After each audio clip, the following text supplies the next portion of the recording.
Dear Margot, they finally released me from the hospital, and now I'm home again. But, in a way, I almost wish I had died in there. Would have been easier, perhaps. When I think what happened to Nick, and well... Hey, hurry up, man! I look from my window We're going to the beach. and see all the rest of the gang having fun. All having fun. But I've had my last date. Who would want to go off with me now? Not even Larry. Some of the fault was mine, I know. And yet, it all started so early. The day of the big football game.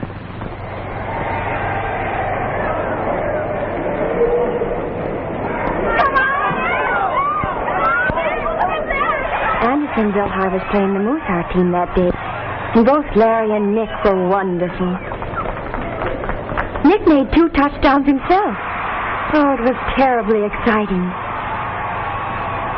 But then after the game, when Kathy Robbins, she's my best friend, and I were waiting outside the stadium dressing room for Nick and Larry, she made me think a little by something she said. Oh, wasn't he wonderful, Kathy? Who, Nick? Oh, yes, he's quite a flash. But did you notice who ran interference for him? Larry, your other boyfriend, remember? He did? Oh, of course, I should have known. But they're both so... What was the problem to decide which one I liked the best? Gee, I wish I had that kind of a problem. Which one of them are you going to let take you home, Jeannie? Oh, I don't know. Haven't decided. Of course, Nick has a hot rod car his father gave him last week. Sure is snazzy. Yes, but the way he drives. Nick's a good driver. Why, his own father showed him how. Of course, he may be a little reckless, but... Well, I wouldn't ride with him for all the tea in China. Tea doesn't come from China, silly. It comes from Ceylon or somewhere. Yes, I was rather sure of myself that day. It was wonderful to have my choice between the 2 most popular boys in school. And then Larry and Nick came out. And I was faced with a decision. Which would I let take me home? I like them both about the same. How'd you like the game, Jeannie? Oh, it was super, Nick. You were wonderful. Especially behind the interference you had. Don't think I don't appreciate it. Larry here did a swell job of mowing them down. They weren't too tough. Well, from where we sat, it looked as though you were opening up holes big enough to drive a truck through. Hey, that reminds me. How would you all like to take a ride in my new monster? My dad gave it to me last week. It's really a souped-up hot rod. Do better than 90 without even half trying. Oh, I'd love that. But, Jean, I thought we'd... Well, that is, I thought we were going to... Well, anyway, I can't join you. I have the family car here, and I have to take it home. You better count me out, too. I've had 1 ride with this candidate for Tina-side. I don't think I could stand another one. Candidate for what? Tina-side. Don't you ever listen to Dan Bacon, the disc jockey on the radio? He talks about it all the time. He calls it the fine art of killing yourself before you're 20. You do it with an automobile. He says all you have to do is treat everyone else on the road like an unwanted relative or a mother-in-law. Forget all you've ever learned about being polite and considerate to others, and you'll make it. That's what the man says, and I believe him. Come on, Larry, take me home, huh?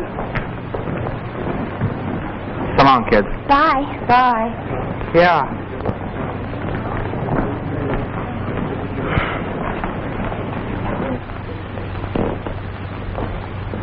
Now, what do you suppose got into her?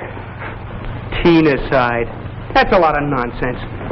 Besides, my old man taught me how to drive. Gotta see the way he can wheel a car around. Never had an accident yet. He's only been arrested 3 times. Oh, beautiful. Shall we be off into the wild blue yonder? Come on, I'll give you a real ride. It was a real ride, all right. We went the long way out along the turnpike, and we went fast.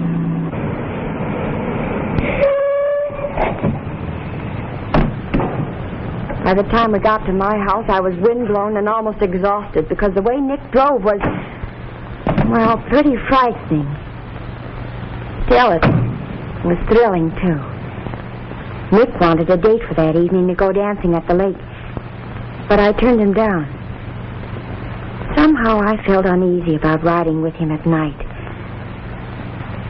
He didn't take it very well. He was angry as he went away. And then, as I started into the house, I got a big surprise. Larry was sitting on our porch swing waiting for me. What in the world are you doing here? I had to talk to you, Jeanne. And, well, your mother said I could wait for you and then stay for dinner. Where have you been? Nick and I took the long way home. He's a terrific driver. I see. Sit down for a minute.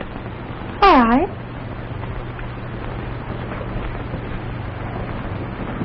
Now, what was it that you wanted to talk to me about that's so important? Well, look, you remember what Kathy told us about Tina-side this afternoon? Yes, I remember. Nick thought it was pretty silly. Yes, I expected he would. And that's what I want to talk to you about. Jeanne, I wish you wouldn't ride in that hot rod of Nick's. I mean, the way he drives, it's dangerous. Now, just a minute, Mr. Larry Gray. I think you're jealous, that's all. How possessive can a man be? You don't own me. No, I don't. But I hope to someday. And I want you all in one piece. Look, I'm not a square or a killjoy. You know that. And if I wanted to, I could drive faster and crazier than Nick or any other hot rod guy in the world. But it's plain stupid for my money to risk your own life and the lives of a lot of other people just to show off the fact that you can operate a car. Any kid can drive an automobile. What's so special about it? I'm sorry. It's just that I like you so much that I don't want anything to happen to you. All right, children, dinner's ready. But I was really touched by Larry's concern about me. And more than that, I had another feeling. He was sweet. So, after dinner, Larry went home to change his clothes. I had agreed to go with him to the lake for a few dances at the casino. I put on my prettiest dress. Oh, it was a lovely evening. And somehow Larry looked awfully handsome. More so than I'd ever seen him before. Oh, it was nice to know someone cared so much about me.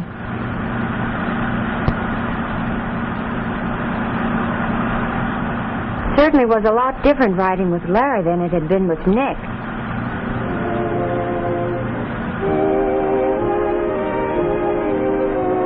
You drive like a slowpoke. You ought to take lessons from Nick. He really goes. Yeah, I know. I've seen him.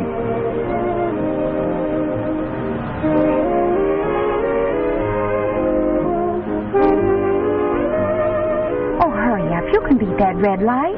Maybe. But maybe somebody else on the side street is trying to beat it, too.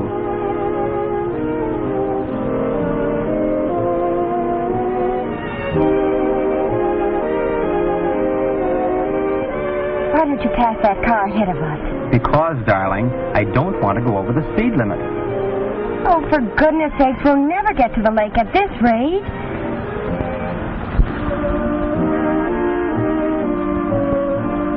Lovely music, isn't it?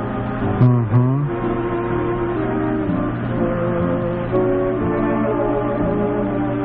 It's going to be a nice night, too. Moon and everything. Mm-hmm. And now we bring you that man who spins platters while he chins and chatters, Dan Bacon. Good evening, Hey, that's all. the disc jockey Yes, Kathy was this is talking Bacon. about this afternoon. Without the eggs, I hope. And I've got a lot of select to twist tonight. But before we start, I want a word with any of you teenage ladies and gentlemen who may be listening. You're all such nice kids. But tell me, are you still alive? You are?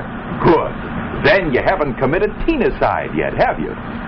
What is teen-acide? Well, I've said it before, and I'll say it again. Teen-acide, the fine art of killing yourself and maybe somebody else before you reach the age of 20. You do it with an automobile. It's easy, really. All you have to do... He's corny. Besides, I think you knew he was going to kill you deliberately. Oh, I'm sick and tired of hearing about this teen-aside thing. Hurry up, will you? The dance will be over before we get there. But Larry didn't hurry. He stayed strictly within the speed limit. I suppose I was pretty unreasonable about the whole thing. But to me then, it seemed like much ado about nothing at all.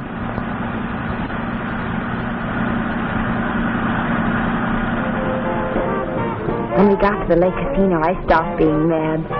Hearing the music, I wanted to dance and have fun.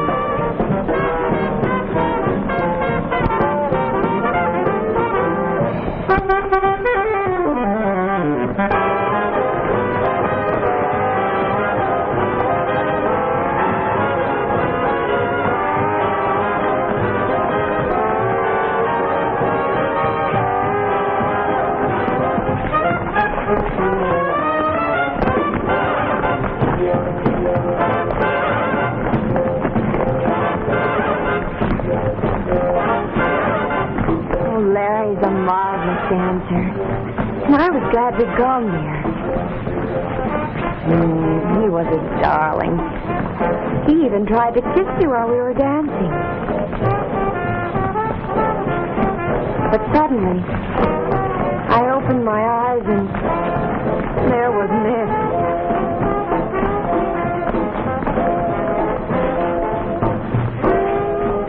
Pardon me, may I cut in?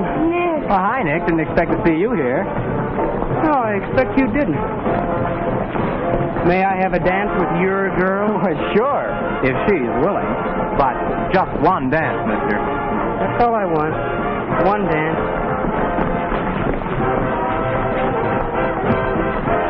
Nick was furious with me.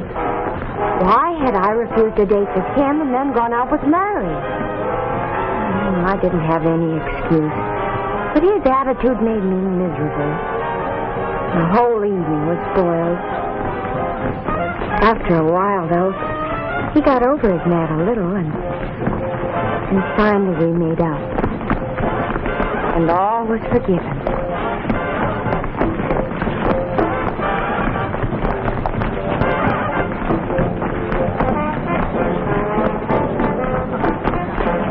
Come and take a little ride around the lake? Oh, I couldn't do that. Larry's waiting to dance with me. He's over there talking to a bunch of the guys on the team. It'll only take about 15 minutes. He'll never even miss you.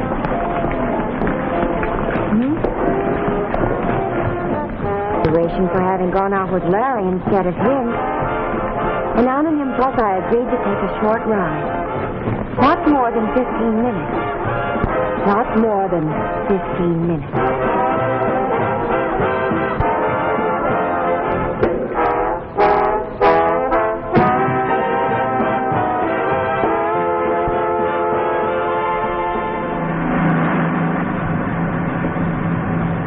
Please don't drive quite as fast as you did this afternoon, Nicky.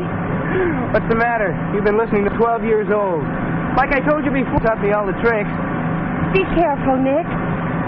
Don't worry, there's nothing to it. Watch this. Just give him the horn, make him get out of the way. Well, there wasn't any doubt that Nick knew how to handle a car. But I couldn't help remembering something.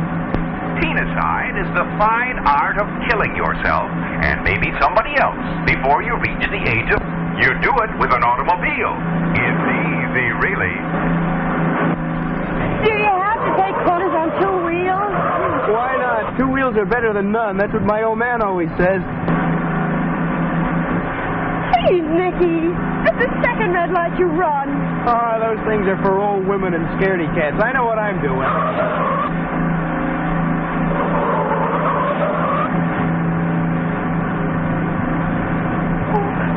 Why don't you let that car behind you pass us? We're in no hurry.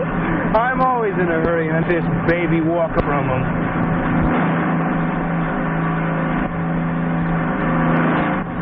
Teen Genocide is the fine art of killing yourself and maybe somebody else before you reach the age of 20.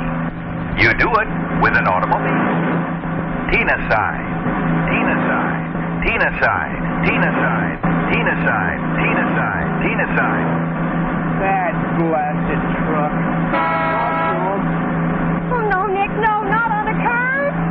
There's another car coming. No, no, Nick. My face! My face! My face! So you see, it would have been better if I had died in the hospital than to look the way I do. I couldn't even go to Nick's funeral, or the funerals of all those people in the other car. And as I said before, I've had my luck.